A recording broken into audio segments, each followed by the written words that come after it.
Did you know that you can now get Dove's funeral cover from the comfort of your home? Simply visit our social media platforms, Facebook page Doves Holdings, visit our website www.doves.co.zw, email callcenter@doves.co.zw. So get your Dove's funeral cover from anywhere you are with no hustles and no need to travel. Only with Doves. Doves, for the ones you love. Introducing Dove's Legal Aid. From as little as $5 per month, you get a personal lawyer at your disposal. Dove's has you covered for everything legal, from accident damage claims, contractual damages, legal documents, civil, criminal, and labor matters. Your Dove's Legal Aid policy also covers your spouse and your children up to 23 years of age if they are in tertiary education institutions. For more details and assistance in registering for your new Dove's Legal Aid policy from the comfort of your home, visit our website www.doves.co.zw. WhatsApp 0731 772 784 or 0731 772 782. Email callcenter@doves.co.zw. Hashtag send love with Doves. Doves, for the ones you love.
Of your home. Simply visit our social media platforms, Facebook page Doves Holdings, visit our website www.doves.co.zw.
Saka chakumbira kuti vanenge vasina pokugara varatidzwe pokugara kuseri, munenge muchingoona zvakare zvinenge zvichiitika zviri kuno muri kuseri ikoko munenge muchiona. Saka regai tiwane tose pokugara, vamwe ngatipindei kuseri. Ngatipfuure mberi nepurogiramu yedu. Tiri kutanga pamusoro mhuri yokwa Maume, pamusoro vana sekuru kwa Chikondo, pamusoro kuru vabva kupasa vari pano, pamusoro vabva kuChristmas vari pakati pedu nehama neshamwari. Pano taungana nokuda kwehama yedu uyo ana Maume wakatisiya. Saka tauya kuti nhasi tisongane pamwe tionekane naye nokumuperekedza kuti aende kumusha kwaachazondozorora. Saka tichida mberi nepurogiramu yedu, regai ndikumbire Fondisi Nyararai vari pakati pedu kuti vatipe munamato. Tinamati vavonda kurama nezita raJesu. Tinokutendai Mwari nezuva ranhasi. Tinokutendai Mwari takaungana pano, mwoyo yedu yakalemerwa, asi tinokutendai neumhepo hwenyu pakati pedu. Sezvamakataura musoko renyu kuti handikusiyi muri moga, chakutumirai Mweya Mutsvene, iye Mweya Munyaradzi. Tinokutendai nemweya wenyu uri pakati pedu, uri kupfuurira mberi nekunyaradza mhuri yekwamaume nesu tose hama neshamwari. Tinotenda nekubatwa kwebasa, tinotenda nezvese zviri kuitwa Baba neumhepo hwenyu panguva ino, nezvese zvatichaita muchapeo ino, virira mechipiwa kwamuri muzita raJesu. Amen. Tinotenda. Regai tange nokuzivana. Ndo zvakanaka kuti takauya pano tichiuya kuonana nemhuri yokwamaume. Regai ndikuzivisei imiwe mhuri yokwamaume kuda ndinoona mai nyakubereka varipo pakati pedu. Mai ndo vakagara apa. Saka ndikuona masiblings ana ari pakati pedu. Avo vadoko regai ndivakumbire vasumuke.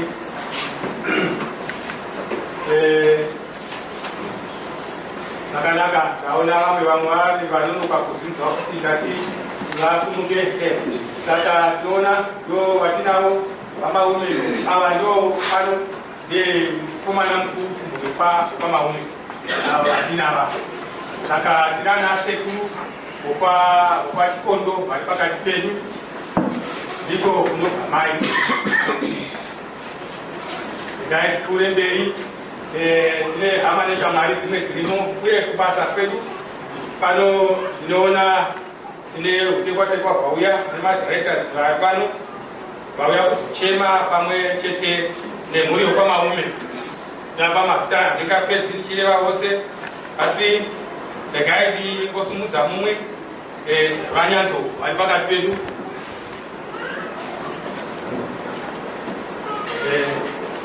Ndivo vauya vachitungamirira tose. Regai ndingape chinguva chino chishoma-shoma kuti vakozotaura kwatiri chavapa chinguva kana ndapedza introduction zvakanaka. Ndinoda kugamuchira zvinofara nazvo chose kuti ndiri kuona vamwe madzimambe akasiyana siyana kuuya pano kuzochema pamwe chete nesu. Ndiri kuona Christmas Dr. Makore vari pakati pedu vauya kuzochema pamwe chete nemhuri yokwamaume. Handikuona kuti vari pashi ndanga ndichitaurira navachiratidza kuti vakakuretswa neprogram tiri panzapa, saka ndinoona kuti pamwe vatozopedzisira vasumuka, asi ndinoda kutenda izvozvo kuti tanga tiinavo pano tina kuneno chaweto hwavo pakati pedu.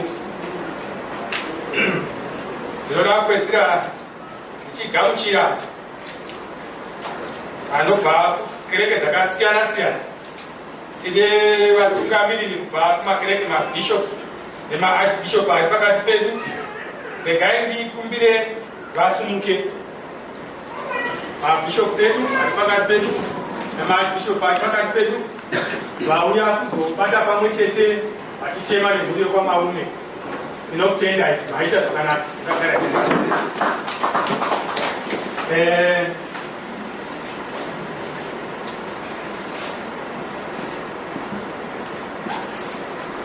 Kanzwa kuti zvakare pana chairman ve-Council of Churches vari pano, vaMarufu, Dr. Marufu. Nemi tinomugamuchirai, tinotenda zvikuru nokuva pano. Shoko raMwari rinoti zvakanaka kuenda kuimba yekuchema machinhambo chekuenda kuimba yekufara.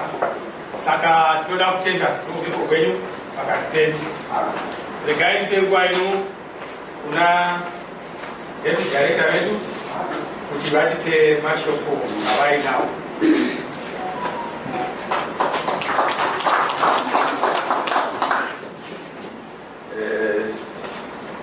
Pamusoro mufundisi pamusoro muri yekwamaume yarasikirwa nemudikani pamusoro vafundisi vese vari pano hama neshamwari. Ini handina mashoko akawanda. Ndauya ndakamirira vakuru vekubasa pangu, ndatuma naDirector General weorganization inosenzera mwana wenyu Bishop Dr. Maume. Ndauya zvakare ndakamirira rukota rePresident's Department, Minister, Senator Love Momato. Vandituma kuti ndinosvitsa mashoko organization kuti tiri kuchema nemi. Tese takawanda kudai, vamwe vakagara pano, vamwe vari kukati, kuna vamwe vari kuti nhamo yamakatarisana nayo haizi yeimeka ndetese. Tine urombo hukuru kurasikirwa nemudikani dangwe remunhu hazvisi zvinhu zviri nyore. Ndinoda futi kutora mukana uno kuti muzive kuti mwana wenyu Bishop Dr. Maume munhu atinosenza naye, munhu watinoimba naye kuti kana zvinhu zvakaoma zvakaomera vamwe vaanosenza nawo pabasa. Senguva yatakatarisana naye ndiye munhu anotisimbisa. Saka mukaona munhu akadaro kana awirwawo nenhamo seyatakatarisana nayo nhasi, tinotarisirwa kuvira nayo.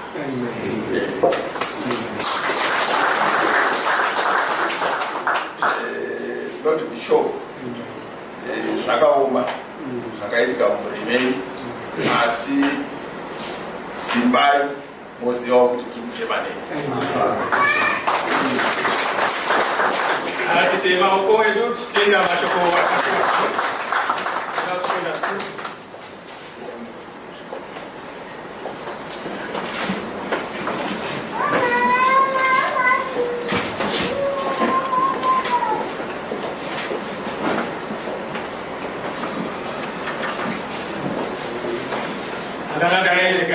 mberi toda kugamuchira zakare director administration vedu vakupasa kwedu mauya vari pakati pedu chef tokugamuchirai watenda vauya atiperekedzana namemu vauya navo vachauzobata maoko zvakare toda kugamuchirai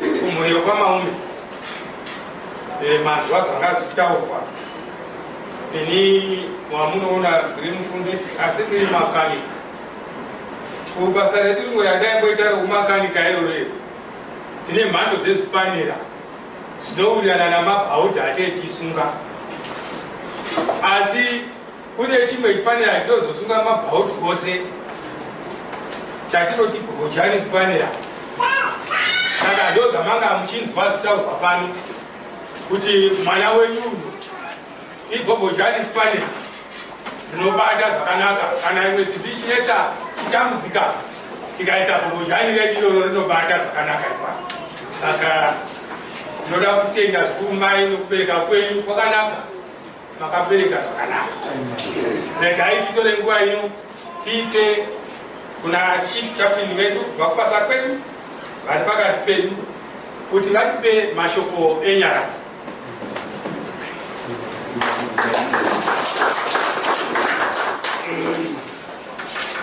Haleluya. Amen. Tinotenda Mwari ngezvara rozvasi. Amen. Ukaona uchiunganirwa uri gamba rekutenda. Amen. We're here to just to say a goodbye. To your faith, Anna Maume. Amen. Sokuziva kwangu sekuru wangu wamaumandi vachitanga ministry vakatanga neazanzi yavo changa chiri chikwatana tinorwadziwa of course yes noti atisiya but chinokotifadza chete panguva yakatifanika ine handika uri panyika waifamba naye pana vanhu vari kufamba navo panyika yavapeni unofamba nemusikere unofamba navo masimba ose here kwaunofamba navo kai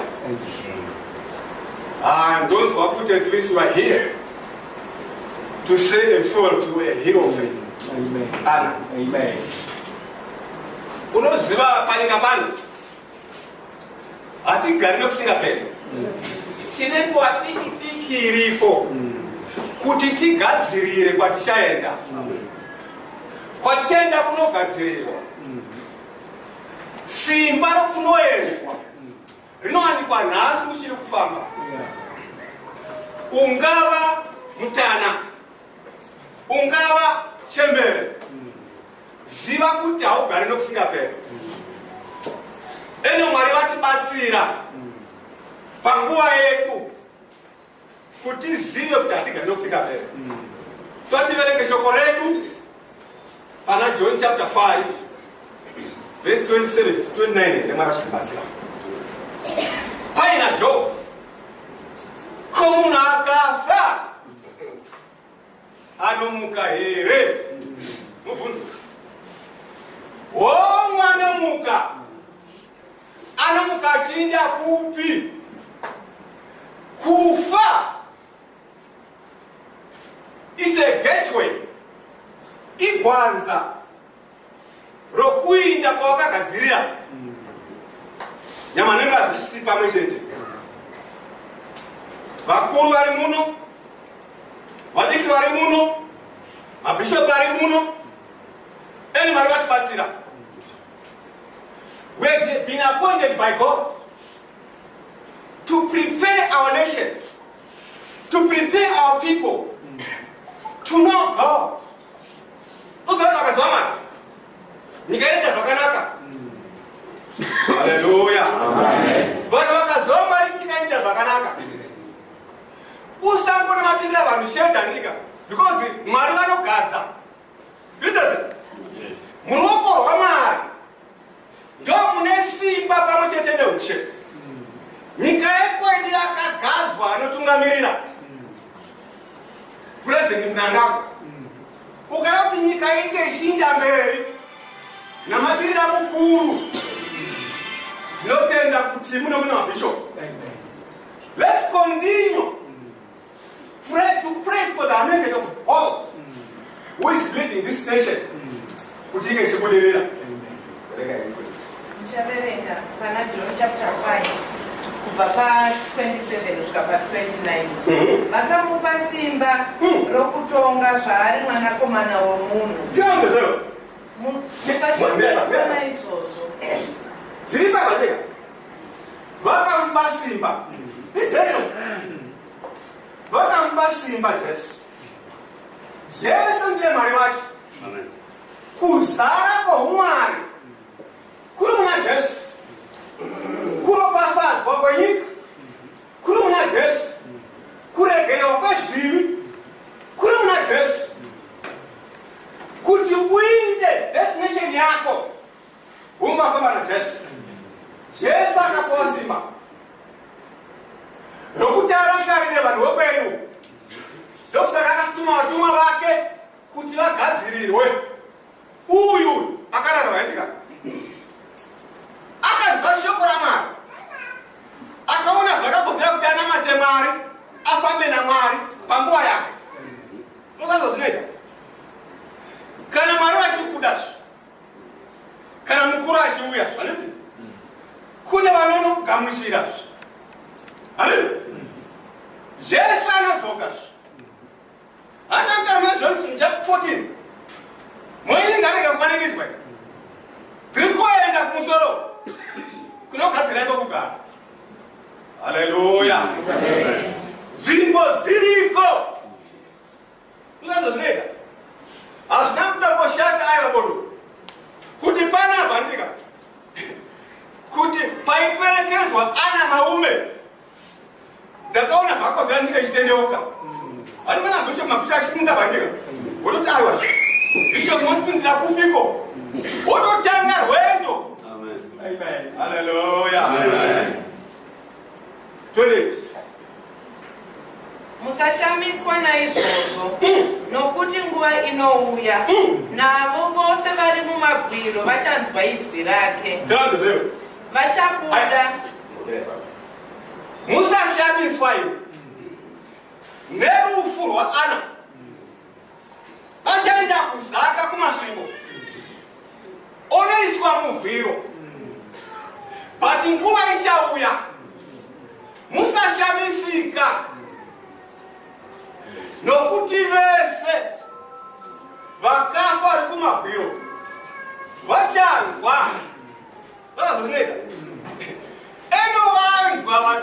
Vanzwa vatuma ndi vachibarizandika. Zvakuda kunyanya imwe zvipamwe chetandika. Wanzwa. Wanzwa usarudza.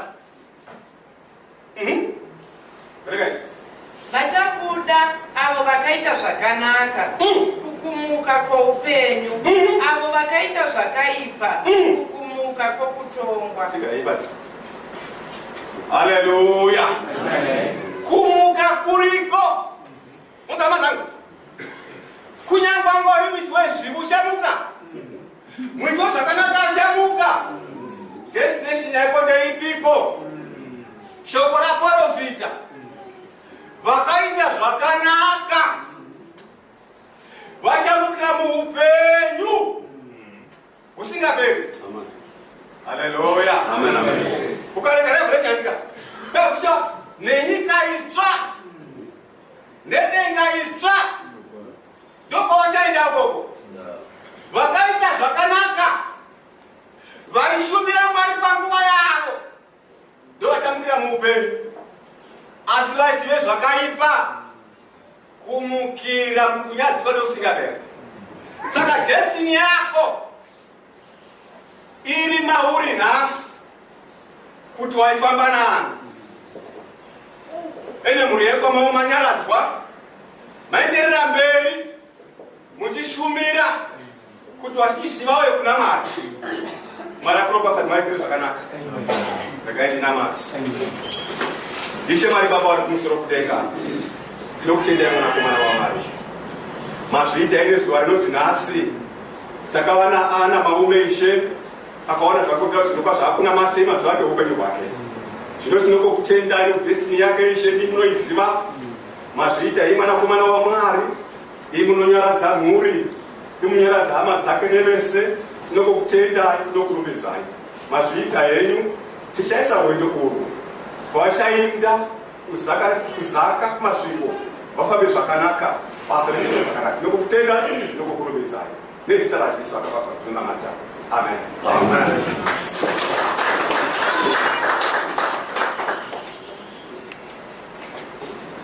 Tinoda kutenda zvikuru mashoko atapiwa pano. Regai tigoisa maoko. Pane nyaya yavataura kufaridza handi pane zvichaitika zviviri chose tichamuka asi kokuita ndokumwe kwakanaka nekwakaipa. Thank you sir.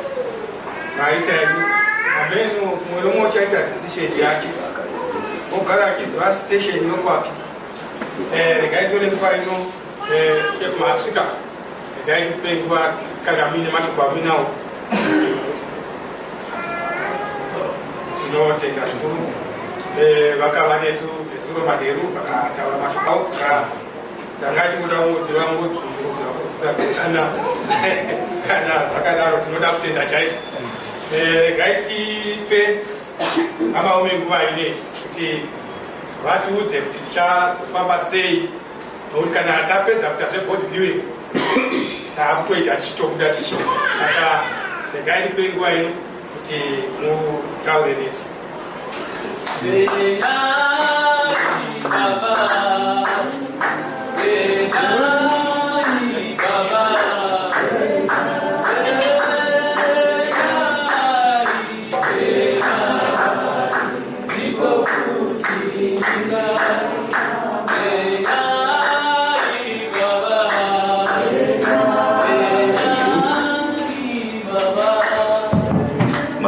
Mazita Mr. Solo chande imba kujerera nguva yakuimba usiku wese kusvika mangwana. Mazita thank you very much. Ngatipa musoro iyi director administration cell neutungamiriri wese uri pakati pedu. Ngatipa musoro iyi chairman of Federation of Business Changes Dr. Marufu bishop ari pano nakuona iwo nati bishop pamusoro yevamatsika nokutendai munomira nesu nguva dzese tinokutendai mwari vakizviri pamusoro yemaume mai vangu amadwe. I'm sorry mai ndo mai vanondibereka ava. She's just a little girl. She's only 89 but she's too glowing. Ichiri kadzi saka vane phone number.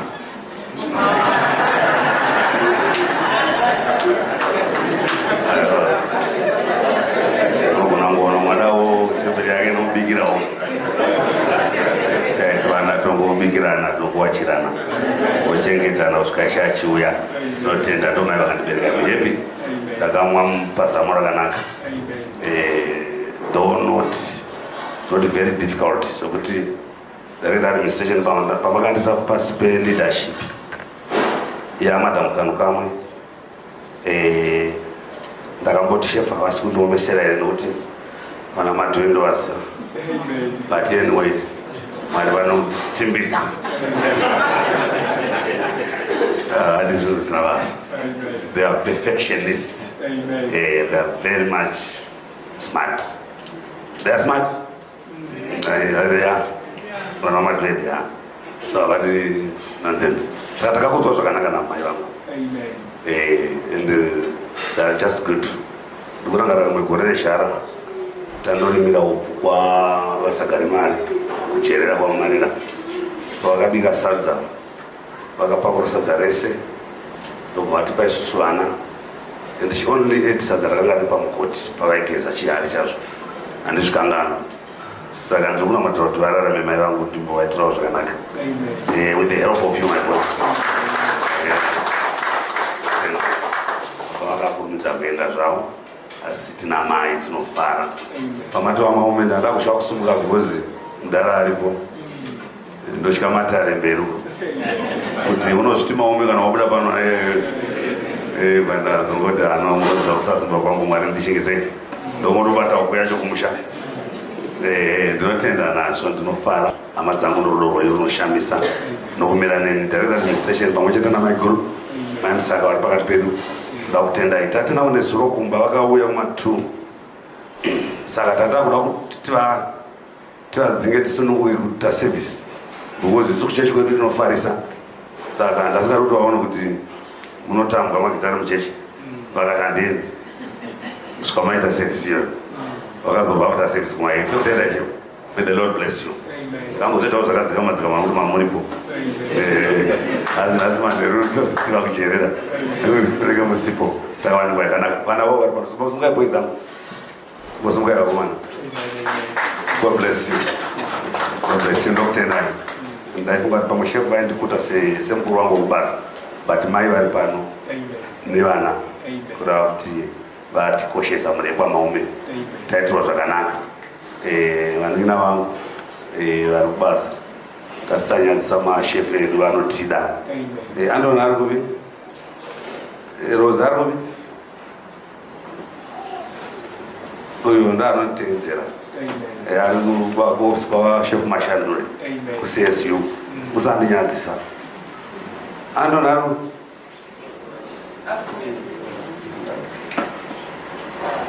takagovana kuti vamwe vafanane nababa vamwe namai saka takatifanana namai aripa kusanyadzisa mashefu edu ari panai tea zvakanaka vakomana vanotida mashefu aya mwari vakuitisai zvakanaka. Tinotenda. Ndoda kutenda mwari nazvo tichibva pano tichasimuka kuenda kucherera tichandoratsika musikana. She is my first convert. Ndiyo mutendo wangu wokutanga.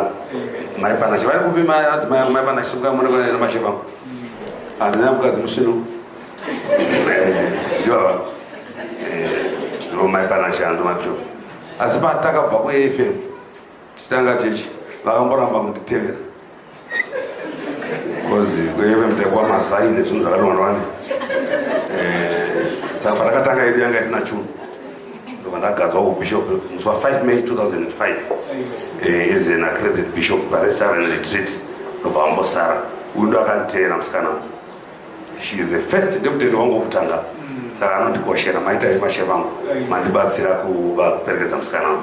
Ndiye mutendo wangu wokutanga. Ndobva kwazouya makaka, ndobva kwazouya mai vaunyara wokusara vazouya ndobva vandijoinawo ndobva chechi yatanga kufamba zvakanaka. Tenda mwari nazvo.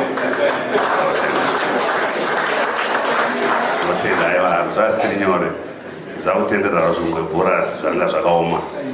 Ndakutenda mwari nazvo. Shefu vangu maimmediate boss vari pano vamadhiwe maikanukamu ndokutenda ime mune support yenya munondipa nguva dzese. Nezuro vakitambura zvikuru vanzi vakandozvaitika vakati zvino mota achitora mota ndikati handitoda kuti vatongoone mota iri inoita kuti ushande zvakanaka. May the Lord bless you. Hakuna mabhosi akadaro. Mabhosi avari woenda alright chisiya wapaka pasi maki yacho ichatuma mukomana kuzotora. Ine shefu vangu vakanditi ndoda kuti ngoone mota yakanaka because vakafunga ndine mota yakavharika. Saka ndikati no ndine pick up yakano ndo yanaida kuti upiwe mota inoita kuti uite basa zvakanaka. Ndinokudai shefu vangu zviende ndino pleasure kushanda zvakanaka pasi penyu. Mbemome ndo shefu vangu vakatuka sema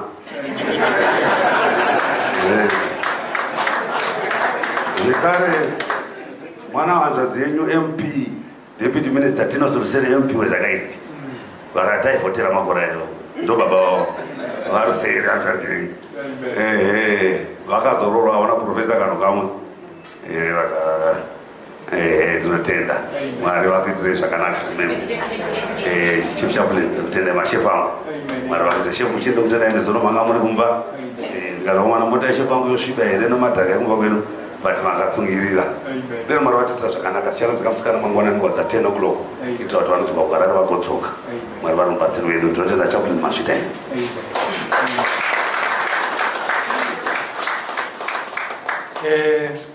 Tinotenda mashoko atapiwa. Ishoko ndiye mwana wedu wokutanga wedhachu ndokuzoenda kuAFM. kuti achitakati simbei chose pamutemo vakavanga ari mayuti edu iwawa ndokuzotisa kati abhabhaezakave aiaiwe ikoko asi ndokurudzira kuti vatega kuzochinja kuti ikoko kuratiwe kuri ikoko zvakanaka tinoda kutenda Joseph ya regai titore nguva ino tidzosere kune ikoko Doves vati tungamire pane zvatera azvita regai tivombere vachigara pasi kutendai zvikuru vafundisi vedu vatitungamira. Ndoda kutendai mose. Ina ndiri kupedza nguva yenyu, ndoda kutora mukana uno kuremekedza mhuri yose yokwamaume nokurasikirwa kwavaita. Ndoda kuremekedza zvakare maofficers edu nevakuru vedu vapresident department. Tine urombo zvikuru. Ndoremekedza vafundisi vese vauya pakati penzvimbo ino. Ndoda kuremekedzawo zvakare utungamiriri hweDoves uri pakati pedu. Naizvozvo regai nditukumbire MT vedu Dr. Matsika vangouya pano vabati maoko ndozoindodzora mutairi wenyu. Vachiuya pano zvakare regai tivaomberere maoko.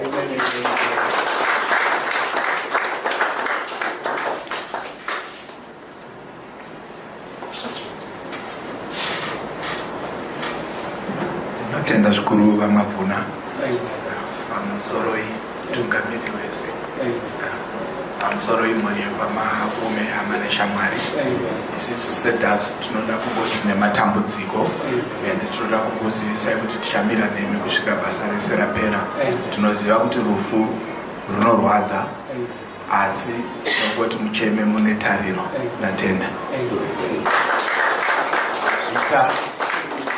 Regai nezvidziso zviviri. Chidziso chokutanga, murandakadzi akamira pamberi penyu ndiye muchairi wenyu vamuchabata naye kubva nguva dzino kusvika basa rose richipera mangwana. Vanonzi Madam Shumba. Saka Madam kusanganai nemhuri.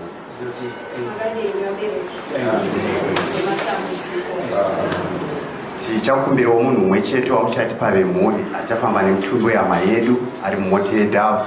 Tichazokumbirawo zvakare leading vehicle ichatitungamira kubva pano kuenda kumusha. Iwe bagedhe reblack apo leading vehicle kumberi yeDoves ichiteera dzimwe dzose kumashure. Nguva ino nokuzara kwayo tava kuita board viewing. Naizvozvo tichakumbira vafundisi vedu vauye pamberi. Pane mufundisi anga achitibatsira timire ipapo tichiita board viewing yedu. Regai ndichakumbira utungamiriri hwedu wabva kupresident department ndo vachatitungamirira kutanga kuita board viewing. Vachipedza tichakumbira vari kubackseat ndo vanofamba vachiuya. Kana uri kubackseat vapera tichakumbira vakamira vese ava vanoita nokumira vachafamba vachiuya. Kana vachinge vazopera tichati the next bench rofamba richiuya.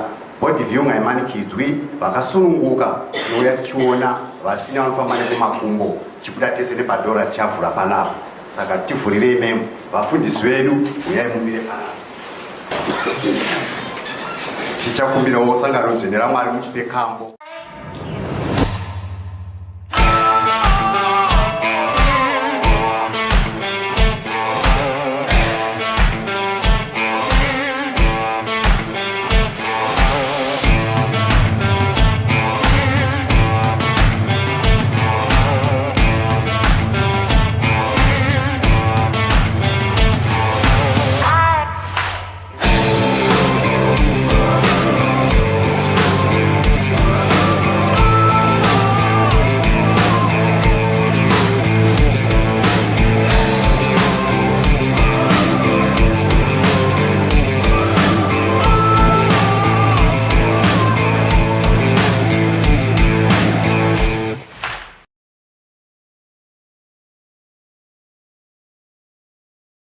Did you know that you can now get Doves funeral cover from the comfort of your home? Simply visit our social media platforms, Facebook page Doves Holdings, visit our website www.doves.co.zw, email callcenter@doves.co.zw. So get your Doves funeral cover from anywhere you are with no hustles and no need to travel. Only with Doves.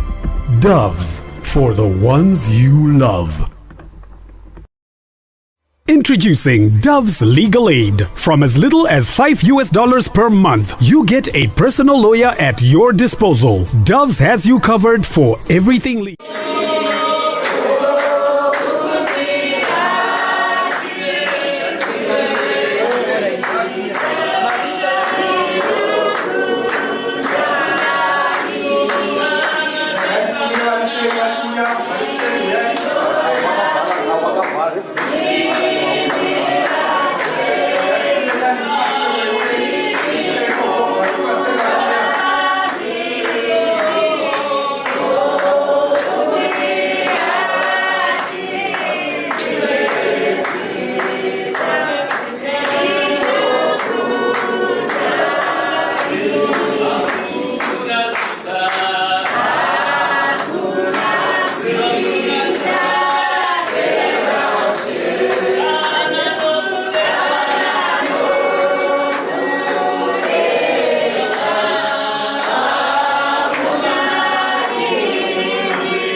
Did you know that you can now get Dove's funeral cover from the comfort of your home? Simply visit our social media platforms, Facebook page, Doves Holdings. Visit our website, www.doves.co.zw. Email callcenter@doves.co.zw. So get your Dove's funeral cover from anywhere you are, with no hustles and no need to travel. Only with Doves.